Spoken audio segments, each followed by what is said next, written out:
Now, there are a ton of settings in Warzone Mobile, each designed to help you play at your best level. But there are some settings that might actually be hurting your gameplay. So here are 14.5 settings that you need to turn off right now in Warzone Mobile. Starting off, we have auto fire. This setting will cause your gun to automatically fire when you lock onto an enemy. Now, if you are new to the game, auto fire will help you learn the basics. But if you are more experienced, turn this off. Manual fire will give you more control over shooting your gun and will allow you to do more advanced things like pre-firing, where you start shooting your gun before you even see your enemy. And above that, auto fire has a major disadvantage because there's a slight delay between the time you lock onto an enemy and when your gun actually starts shooting. And in a fast-paced game like Warzone Mobile, every second counts. Next up is turn to damage assist. This setting will cause your character to automatically turn towards wherever you are taking damage from. Definitely turn this off because if you are getting shot at, you want to be in full control of what your character is doing, whether that be running away or shooting back at your enemy. After that, we've got auto mantling. Now this is another one of those settings that are really good for newer players, as it allows you to automatically vault over objects and through windows. And I'll tell you from personal experience, mantling through windows is extremely annoying, so this is honestly a really good setting. However, there are going to be a lot of times when you are using cover in a gunfight and you don't want to accidentally climb over that object and lose the fight. Switching to manual means you will only mantle over an object if you go right up to it and use the jump button. Then there's auto parachute. Yet another really good setting for newer players because it will automatically pull your parachute right before you hit the ground and prevent you from dying from fall damage. The problem is the lack of control. As you get more experienced, you will begin to realize just how important it is that you are able to control exactly when you pull your parachute. And that's why manual is the better option. Personally, I wait until the very last moment to pull my parachute, so I'm not wasting too much time in the air and leaving myself exposed. This next setting is really stupid. Climb stairs button, you definitely don't need this and it's just extra clutter on your screen, so go ahead and turn it off. Now, auto crouch might be useful, but it's sort of like auto mantle, where you don't always want to do it and you'd much rather be in control of when you do it. Auto crouch will make your character automatically crouch when going under small spaces, but you can just hit the crouch button, which doesn't take that much time. Turn corners assistance is so weird. Supposedly it just helps you move around corners. Why do we need this in the game? Just turn it off. Following that, we have auto equip armor. This setting will automatically start equipping armor plates when your shield bar isn't full and you pick up an armor plate. There's so many reasons to turn this off. Like, imagine you're in a fight and you pick up some armor plates and your character decides, hey, instead of fighting, let me put on some armor plates.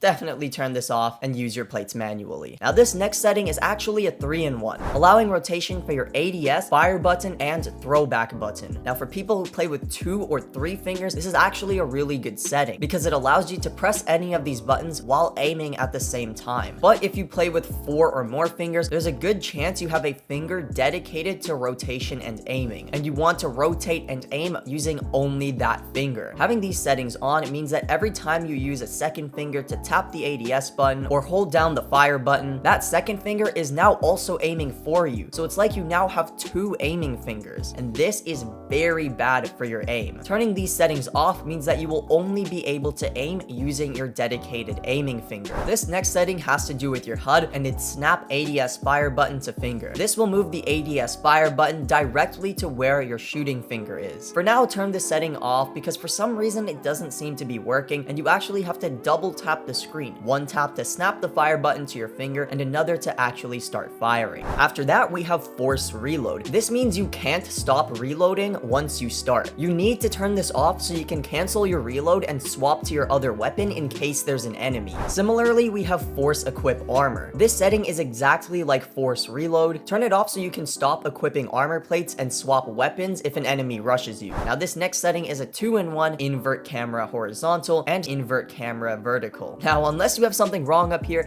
definitely turn these off because these settings basically make your game opposite day. Turning on invert camera horizontal means that whenever you swipe left on your screen, your character will turn right, and swiping right makes your character turn left. And turning on invert camera vertical means that swiping down on your screen makes your character look up, and swiping up makes you look down. If you actually use this, please let me know in the comments because that would be really interesting. And finally, but definitely the most important setting that that you need to turn off right now has to do with your graphics settings. When it comes to video games, especially fast-paced games like Warzone Mobile, you need to give yourself every little advantage, even if that comes with some sacrifices. You need to be prioritizing your frame rate over your graphics. Higher graphics will make your game look pretty, but your kill-death ratio definitely won't. Higher graphics will cause your game to lag, your device will heat up, leading to a terrible gaming experience. So I would suggest keeping your graphics as low as possible, and this opens up some device resources to turn your frame rate up, leading to much smoother gameplay. And I plan to make a dedicated video on how to reduce lag and overheating and get more FPS, so stay tuned for that. Now, I only covered a little over 12 settings in this video, but did you know there are over 100 different settings options in Warzone Mobile? And some of them can be really confusing. Like, what even is weapon mount move exit? Well, I made a video explaining every single setting in the game so we can find the best settings for you. Yes, you watching the video right now. So click on this video, I guarantee it will make you a better player.